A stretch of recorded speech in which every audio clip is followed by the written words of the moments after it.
Bérengère, nous allons commencer ce bilan de l'année 2023 en parlant tout d'abord du marché de la Plaine, les régions des lacs, pour la Savoie. Comment s'est passée l'année 2023 ? L'année 2023, Thierry, elle s'est passée effectivement à l'instar de ce qu'on peut observer et entendre au niveau national.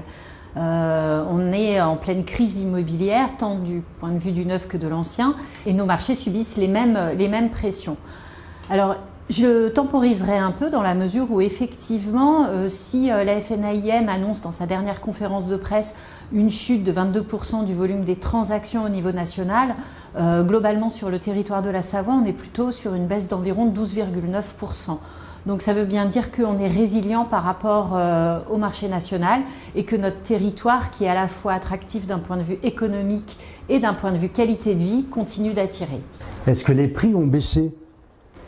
Alors les prix se sont plutôt stabilisés que baissés en 2023.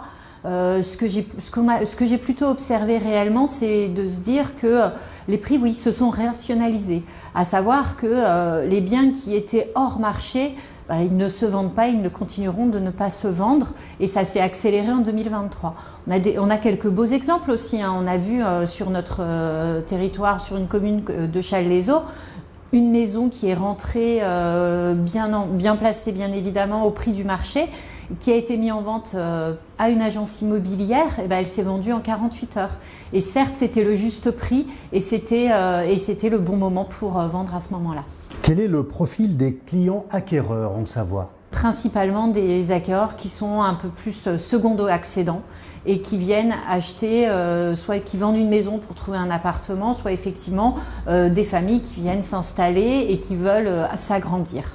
Est-ce qu'on a des gens du bassin annécien qui se décalent plus sur la Savoie désormais ? On se rend compte notamment sur le territoire de Grand Lac qu'effectivement, vu le peu de volume qui s'est passé en Haute-Savoie et notamment autour d'Annecy principalement, notre territoire qui est un peu moins, dont les prix moyens sont un peu moins élevés qu'Annecy, attire de plus en plus. Oui. Est-ce qu'il y a des clients suisses peut-être également ? On a, c'est encore un peu atypique, mais on commence à avoir des frontaliers, pas des clients suisses, mais des frontaliers qui viennent vivre sur nos territoires. Probablement aussi par le fait que maintenant ils ont la possibilité de faire 2 jours de télétravail par semaine. On va parler de la location également. Comment se comporte le marché de la location? S'il y a moins d'acquéreurs, les biens tournent moins bien aussi peut-être?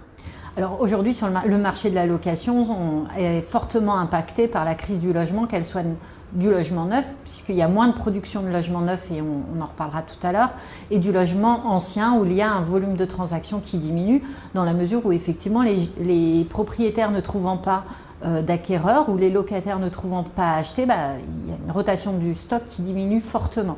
Une des particularités par contre du marché de la location, c'est qu'effectivement la transposition de nos territoires en zone tendue a impacté aussi cet élément-là, mais les prix moyens de la location ont fortement augmenté sur nos territoires, puisqu'on observe une augmentation d'un peu plus de 5% sur 12 mois glissants. Comment se comporte l'application du DPE en Savoie ? L'application du DPE en Savoie, elle est contrainte par les difficultés aujourd'hui de réaliser les travaux, les difficultés d'avoir des entreprises qui sont concernées par le RGE, en fait, qui sont labellisées RGE, et puis aussi par les difficultés effectivement de pouvoir financer ces travaux. Malgré tout, ce que l'on a pu observer, c'est sur certains types d'appartements, on a vu une rotation du parc un peu plus importante de mise en la vente. Comment se comporte le marché du neuf en Savoie? Si on prend plus précisément une analyse sur Grand Chambéry et Grand Lac. Sur Grand Chambéry, on a une baisse de 20% du nombre de mises en vente. On alerte sur le fait que ce qu'on ne met pas en vente cette année, c'est les réservations et les livraisons des 2 ou 3 prochaines années. Donc de toute façon, ça va avoir un impact sur les années à venir. Ce qui est aussi très inquiétant, c'est 32% en fait de baisse du volume de réservation par rapport à 2022, et donc une augmentation en fait du délai moyen de rotation de nos stocks qui passe de 11,6 à 23,6 mois, ce qui est effectivement des indicateurs qui sont plutôt problématiques. Si on ajoute, et là on est vraiment lié à l'impact de l'augmentation des taux d'intérêt, on a plus de 23% de taux désistement, là où l'année dernière, à peu près à la même époque, on devait en avoir 12%.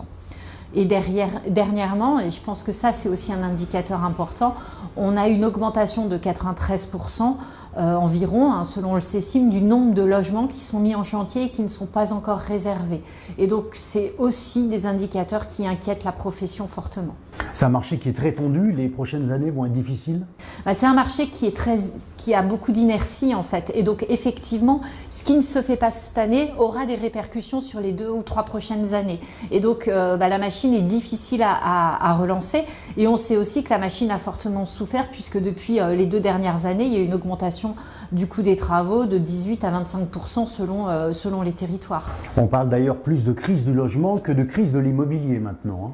On parle beaucoup plus de crise du logement, effectivement, puisque la problématique aujourd'hui, c'est comment répondre à la demande des ménages de pouvoir se loger, que ce soit en location comme en accession à la propriété. Tout à fait. Comment voyez-vous l'année 2024 ? L'année 2024 va être une année où effectivement la baisse va continuer, à la fois dans la transaction comme dans la construction de logements neufs. Même si on a en fait en tête que la baisse va être moins importante qu'en 2023. On a quelques indicateurs qui sont positifs aujourd'hui par rapport à 2024. C'est effectivement la tendance à avoir une stabilisation des taux d'intérêt. Donc ça c'est un premier point. On a aussi effectivement une certaine souplesse qui est annoncée par les banques, hein, d'ouvrir un peu plus les prêts alors qu'ils avaient été fortement resserrés les années précédentes. Et dernier point, la baisse des prix, même si sur nos territoires on voit qu'elle est moins importante que sur d'autres territoires, va permettre de redonner du pouvoir d'achat aux ménages et de pouvoir retrouver en fait l'accès au crédit pour devenir propriétaire. Le marché va retrouver une certaine normalité? Le marché va se stabiliser et on espère effectivement que 2024 sera certainement ce sera certainement une année de transition par rapport, on espère, à un redémarrage.